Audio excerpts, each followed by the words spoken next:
Whoa, what just happened there? And that just killed my voice. God damn it. Like, can't be doing that when you're sick. But hey, everybody, this is Hunter here. Thank you so much for continuing to listen, guys. We got over 100 listens last week, guys. So in 7 days. So thank you so much for your continued support. We love doing this for you guys. I'm here with the pride of Boise, Idaho, Scott. Scott, how you doing, sir?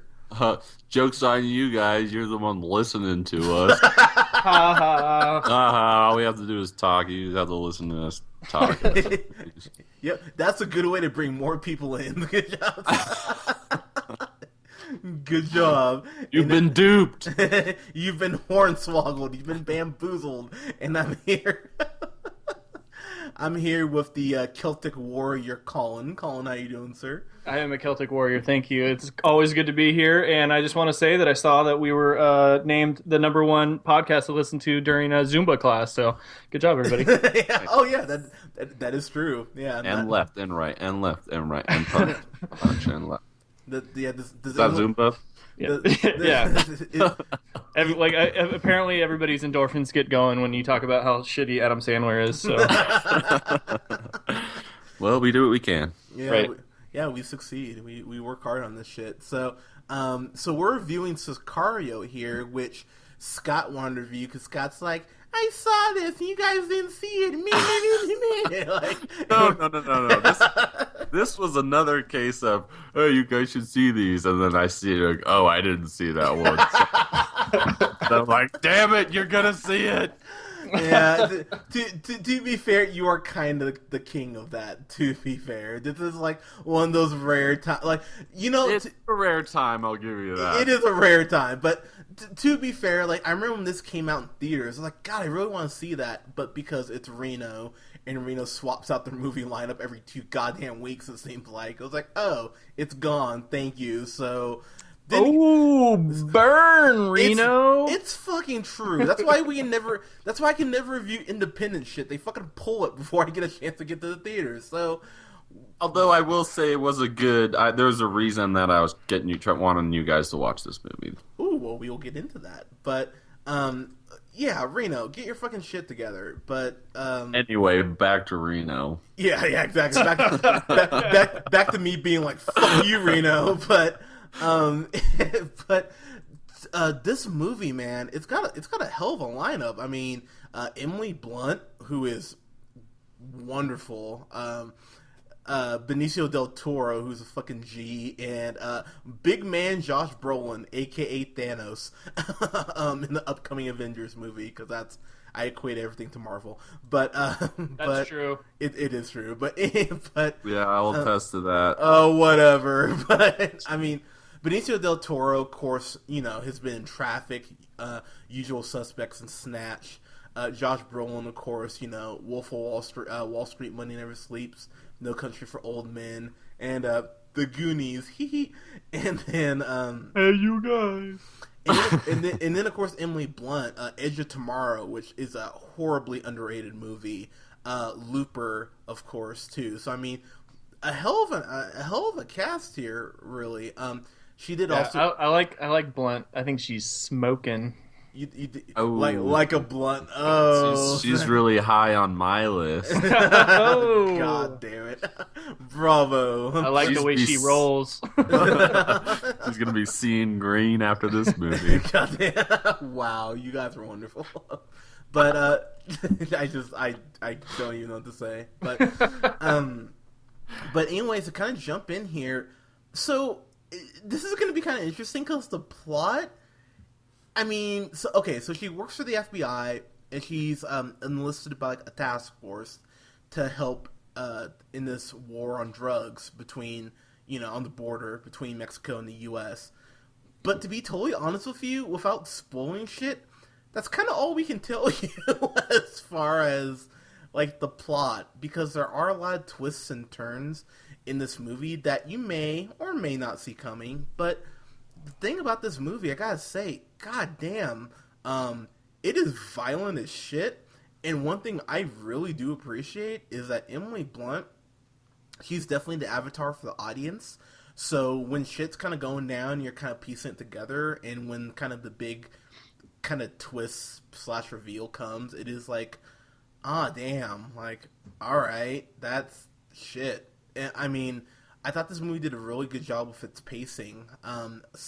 Colin, I know I'm gonna save Scott for last year because he's the one who made us see this. But Colin, kind of, what were your thoughts initially after watching this? I remember when Scott was first like, "Hey, we should watch Sicario. It's really good," and I was like, "Oh, isn't that like Iraq war movie?" Because I saw like 5 seconds of a clip on a commercial one time, and I was like, I don't know if I'm all about that like Iraq like war movie lifestyle, but it's not.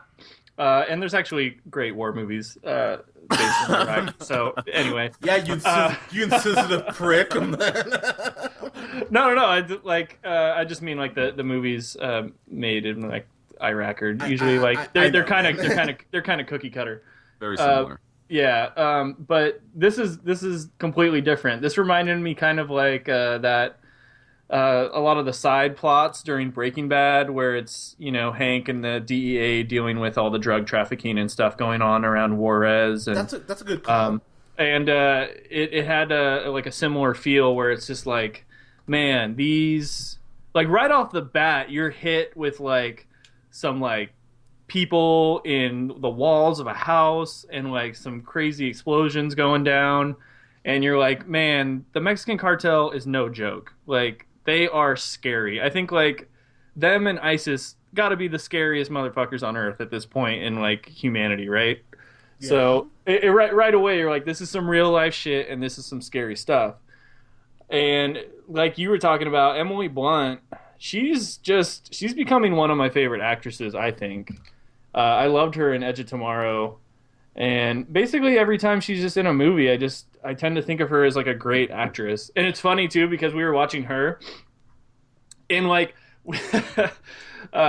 Nikki and I were watching it, and we had been watching the first season of The Blacklist recently. Yeah, and compared, it's funny because we were like binge watching the first season of The Blacklist, and we were kind of getting like,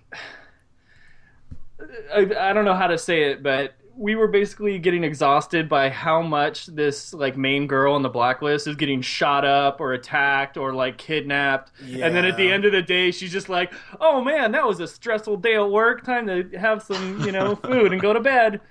And like, it's just like, so I'm like, you don't just brush that shit off. Like, we were kind of like, this is kind of unrealistic. And then like, bam, right at the start, like Emily Blunt is like, goes through a day of work that's like crazy.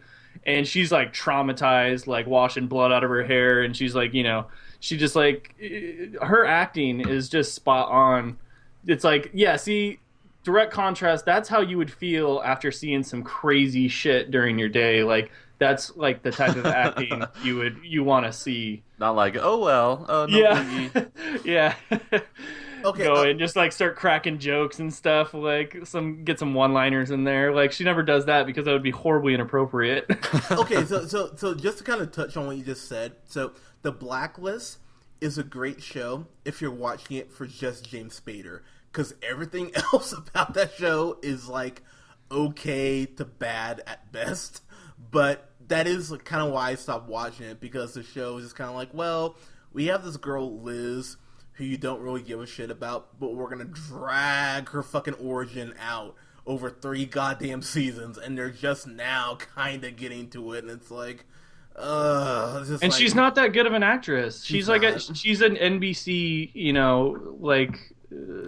weekly drama actress. Like, sorry, like to rip you so hard, but like she's not Emily Blunt. Like, oh, believe me, I'd rip her hard, but I'm sorry. But anyway, I digress. But yeah. So anyway, just obviously, like, no one would ever compare The Blacklist to like a movie like Sicario, but I happened to be watching both of them in the same week, so it was just kind of like striking how that juxtaposition of those two like acting performances was. But yeah, what did you guys think? Scott, go ahead, man.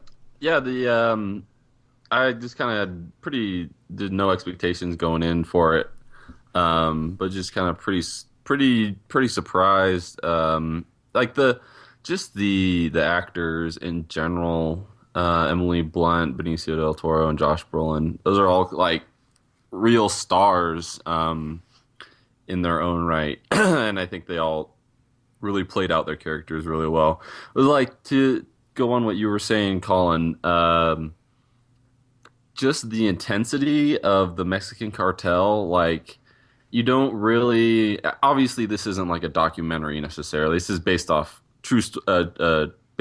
of true stories, is it not? Isn't it? Did they throw that up there? I don't think I don't know if so. they threw it, but you have to imagine like all of this is kind of based in fact because like we all Yeah. know that like Mexican drug lords do crazy ass shit all the Right, time. Like exactly. Juarez is like one of the scariest places like near America. Exactly. And it just kind of gave you a glimpse into that and like that first sequence of them busting into that house and finding the bodies in the walls and it was just really intense off the get and Josh Brolin is just the coolest dude ever, throughout this entire movie. And I love the twist. And there's a bit of one. Benicio del Toro is cool motherfucker like always. Yeah, like The biggest badass in the history of movies. Like Exactly. he's up there. Yeah, totally. Just yeah, mainly like when I walked out of that, I was with Brittany, and I was like, man, I can see why people don't want to live there.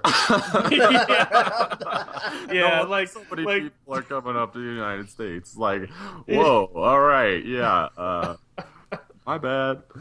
you know how I felt? I felt like after I watched Man on Fire, I'm like, oh man, that's why you don't go to Mexico. I'm like, Jesus. It's like, Jesus. Like, if you have a daughter or if you have a kid especially, it's like, oh yeah, hey, we took your kid. Oh, we only want 100 grand back for him. It's like, well, fuck you. It's like, but and my brother used to tell me stories about when he was in going to school at the University of Santa Barbara and or University of California, Santa Barbara, and he and his friends would go down to Tijuana, like south of San Diego, and go get wasted because you can drink when you're over 18 there, or like honestly, you could probably drink when you're 11 there, but true. but I mean, they would go get wasted and like black out, and then be like. They'd make it back home, and I'm like, dude, like you were playing with some like matches and gasoline down there. Like that's Yeah. That's scary. that's scary. Like people don't do that shit anymore, but people were naive back then.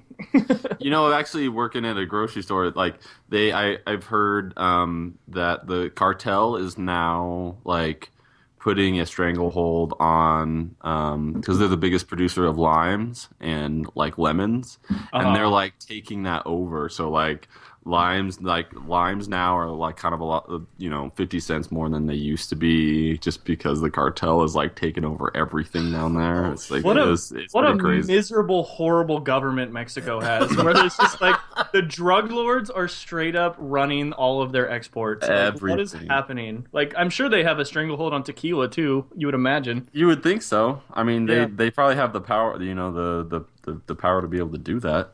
God, good old Mexico. Woohoo! Can I just want to say one thing about this movie is there's a scene at the end that involves Benicio del Toro, and it's a kind of a backstory Yeah. of a part of his story that I loved how that ended. Like I love how that played out personally. And they could have gone a couple of ways, you don't really. It was a little bit of a tense moment. You didn't know what was going to happen, or if he kind of sets out to do what he was setting out to do. But I that was in kind of a messed up, dark way. I was like, I like that. Yeah, So, I agree. I love the direction the end of the movie took. It was awesome. One thing I gotta say I loved about this movie is that you really don't know what the fuck is going on for like a lot of it, but like not in a bad way. Like it still keeps you engaged. you're on the edge of your seat. I feel like you're looking like you want to find out what's this Yeah. about. Yeah, Yeah, I think they do a good job of having like Emily Blunt's character is kind of acting like the audience, where she's kept in the black, so you're just like, man, what is she getting herself you into? son of a you bastard. That's what I was literally about to say. God damn it. Colin, you're getting too good at this review game, baby. Well, I could sense you were about to say that, and I was waiting to make that point in my ending, so I was like, I'm going to slip that in real quick. Oh, you're gonna Cosby me. You're gonna slip it in without me knowing. God, Yeah. you slick bastard. Yeah. Aw, but but like, Cosby. oh God, yeah, I can't watch the Cosby Show anymore. But like, but Put drugs in the jello. it's like a sweater. Anyways, but like it. But yeah, Kate. Okay, so one thing I did want to bring up. I think me and Scott. I think Scott would agree. One of our favorite actors is John Bernthal, aka Shane from Walking Dead, aka soon to be the fucking Punisher in Daredevil season 2. There's a scene with him and Emily Blunt. And that scene should just be called "Emily Blunt Has a Bad Night" because the way that scene, the way like the other Blunt, she had a bad day. Seriously, yeah, because like the way that scene ends, I was like, God damn, girl, you cannot catch a break right now. Like, I felt so bad for her. I was like, Well, she kind of ended up catching a break, luckily for her. I mean, she did, but like the way the scene is set up, you're like, when you see this one thing that kind of alludes to how the scene's gonna go, you're like, oh man, it's like that's unfortunate. So It seemed like Josh Brolin warned her ass, though. I'm telling you, he did, and don't go in that bank. And to be fair, like Josh Brolin, he plays Matt in the movie. The one thing about this movie, like he's an asshole through and through. But the one, and I mean, it's a small complaint, but he tells her like, "Don't go in the bank." I mean, he doesn't say because there's cameras in there, but common sense would dictate because there's cameras in there. And so when she walks in, I was like, well, that was really stupid on your part. Like, I mean, it didn't take me out of the movie, but it was one of those things. I was like, oh, I'm like, why did you do that? So one thing I really liked about this movie was that even though that there really isn't constant action in this movie. It's not necessarily an action film. But it seemed like it was like intense the whole time. It seemed like there was certain amount of intensity throughout that really like kept you on the edge of your seat in a way that they didn't need violence necessarily. I mean, it got intense that way, but even like when they first meet John Bernthal, you can feel like the tension. You can always feel there's either like a tension or you don't know who is who. And I like that, just not knowing, like you were saying earlier, throughout the movie, but you're excited to find out, kind of a thing. Yeah, and I think that's like such a like it says so much about the filmmaking where you don't need the action, yet you're still like sitting there like so tense, like watching every scene, like so like. I remember being glued to the screen. Like sometimes if a movie's kind of boring me, doesn't have my attention, I'll kind of be on my phone halfway and I'll be like looking up. And this movie, I was like, I didn't touch my phone. That like the whole time I'm just staring at the screen. I was like, oh my god, what the like? They're coming into Juarez for the first time, and they got like the 5 like Chevy Tahoes all blacked out, like going in, picking up the dude, coming back. They get over the border. They got the federales. like that whole time, just. The shots and the music and just the intensity of all of that. And nothing happens up until like something finally does happen. But there's like 10 minutes of like nothing happens. But the whole time you're just like, I feel like I'm watching an action scene. Yep. Because it's so tense. I completely agree. So, as we kind of get to our final ratings here, the guy, Dennis, I'm gonna fuck up his name. He's from Canada. What do you want from me? But Dennis Villa. Villeneuve? That's Villeneuve? Yeah, I think so. Sure. Nailed it, bro. Sure, let's roll with that. He actually directed one of me and Colin's favorite movies that came out in 2013. He did Prisoners. Actually. I love Prisoners. That's a great movie. Yeah. Prisoners is a great movie. And so I was like, oh, dude. I was like, bravo. Good for you, man. So, and apparently he's doing the Blade Runner sequel, which I'm like, oh, that gives me some hope. They're doing a Blade Runner sequel? Oh, did you not know that? Yeah. That's unnecessary. I hope. Can I just tell you guys something? Go ahead. Benicio del Toro is going to be in Star Wars. What? Oh snap! How do It's you know He's. that? I looked on his filmography, and it says 2017. They're filming episode 8, 8. It does say that. and he's What, in the credits for Star Ooh. Wars. Oh dude? boy, and Guardians of the Galaxy Volume 2. Yeah. Ooh. Well, that makes me pretty happy. Wow. You guys, okay, so you guys touched on it. I need to at least say it once that Benicio del Toro is the best part of this movie. He is such a effing badass. Oh my god. Yes, he Oh, is. And the Um, way, and so like I can't ruin like the twist of like what this whole movie's really about, but like man, I loved when I learned what this movie was like, what this whole operation was about. I was like, yes, god damn it, this movie's great. and It's I, like so much better than just like DEA trying to stop drug lords. It's like so much better than that. and one thing I will say too is the last 10 minutes of this movie. Actually, I'd stretch at the last 15 minutes. There's a point where, and to her credit, I mean, Emily Blunt isn't gonna overpower Josh Brolin, but there's a point where she punches him, and I was like, God damn, she got a shot in. I was like, good for you, girl. And like I said, the last really big scene in this movie, in like the last 5 minutes, is so good. It's like on, like Scott said, you're on the edge of your seat. I was like, ooh, okay, this is really fantastic. So, kind of jumping in here to my review. I thought this was fantastic. I really didn't have any complaints, really. I mean, outside of Emily Blunt's character doing that one thing where I was kind of like, all right. But besides that, I thought this was so well done. I'd give this a solid A. I really enjoyed this. I don't know if this will make my list for top 10 best movies, but this was so well done. I mean, the action when it's there is fantastic, and it does a good job of building Emily Blunt's character like subtly, but enough that you can like identify yourself with her. So I really enjoyed this. This is a solid A for me. Colin, my friend, what did you think, sir? So yeah, the whole time from the get like the first scene, I was like, oh, this movie's starting out strong. I love the tone. I love the way it's shot. I love the acting. Emily Blunt is great. Even like the black dude, and I don't have the IMDb pulled up, but like her partner kind of throughout the movie, he's really good. Daniel Kanjaya, I believe is how to say his name. Okay, yeah, he was really good. It was just well directed. Like obviously this director knows what he's doing. He knows how to make a good movie, and he gets the best out of his actors. But he also had like a star-studded cast of like excellent actors. So like from the get go, I was like, this is an A the whole time. I'll tell you the tipping point though. There was a moment near the end where they're like in this tunnel, and like Emily Blunt comes out the other side of the tunnel. Benicio del Toro is with this other guy, and basically Emily Blunt realizes something about like everything that's going on, and she pulls out her gun, points it at him, and is trying to be like, "Hey, I'm gonna take over control right now. Yeah. like put your gun down." Motherfucking Benicio del Toro just takes his gun out. She's wearing Kevlar, just pops her like right in the chest. She falls down, just like, "Oh my god, he just shot me." And like right then I was like, oh my god, Del Toro is such a badass. I was like, fan fucking tastic right at that moment. That was the tipping point.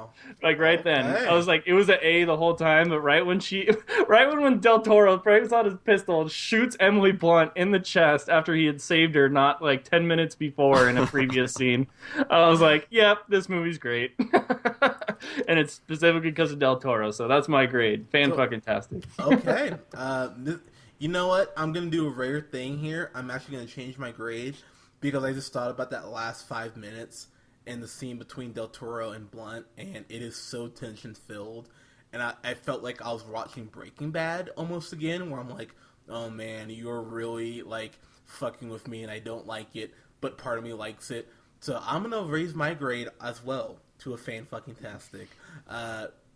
No pressure, Scott. So, yeah. So what did you think, man? Meh. That would be great. 100%. Like Benicio del Toro, like we're just on his jock, like all review. But it's so worth it because he completely carries, not, I wouldn't say carries this, but because there's a lot of good performances, but he's the reason that I love this movie, and love a lot of his movies is just the tone, the way that it's directed, and the cinematography is incredible. It just, I love movies that give you a 100% feel what they want you to feel, and I for some, pops in right in my head is The Revenant. It's one of those movies that like really makes you feel what's going on. Not in the same way, but just they want you to feel what their intent is, and I definitely felt that. The twist, the last 5 minutes of this movie is pretty. It's all about Benicio del Toro pretty much, and it's pretty awesome. Let's see, what was else I was gonna say? Just all around great movie, and I think this might be on my top movies of the year. So just a little teaser, a little teasy. I feel so teased right now. Oh yeah, but yeah, this is fan-fucking-tastic for Scott. Yeah. Oh my god, did we all all the agree way on something? around? Oh my man. god, That's a good movie. Real Pineapple is. agrees. All three ways around. Certified pineapple. that never happens. Yeah. Even though you guys like your grades on Age of Ultron were wrong, but anyways, regardless, so. That's actually untrue. We were completely spot on. Whatever. With that Marvel dick in your mouth. Oh man, it tastes wonderful. All right. Stop with it. Stop using so much CGI, Marvel. Hey, not everything can be Winter Soldier. Sometimes we have to go to space. Okay. Anyway, Everything should be like Winter Soldier, because then it would all be good. Why isn't Benicio del Toro Winter Soldier? Oh shit! That would be legit, actually. God damn, that's great. I would watch that, but See, I think that's the first time I've heard anything that could have made Winter Soldier better. that's actually a fair point. Actually. I would definitely rewatch it if Winter Soldier was Benicio del Toro. But guys, did you happen to see Sicario? Let us know what you think in the comments below here. Follow us on SoundCloud. Tell your friends, by the way, at The Real Pineapple 775. You can like us on Facebook at The Real Pineapple. You can follow yours truly, Mr. Hunter, on the Twitter at JHunterRealPineapple. I will be live tweeting the Royal fucking Rumble, which I hope they don't fuck up, and X-Files tonight. And you can follow Mr. Colin on the Twitter at Buster Goodboy. And you can follow Scott on Twitter at Newman the First. Alright guys, thank you so much for listening. We will have reviews this week for 50 Shades of Bullshit. I mean 50 Shades of Black, by the way. But we'll have a review for that. And some other stuff coming your guys' way this week. Thank you so much, guys. We'll talk to you soon. Peace. Bye.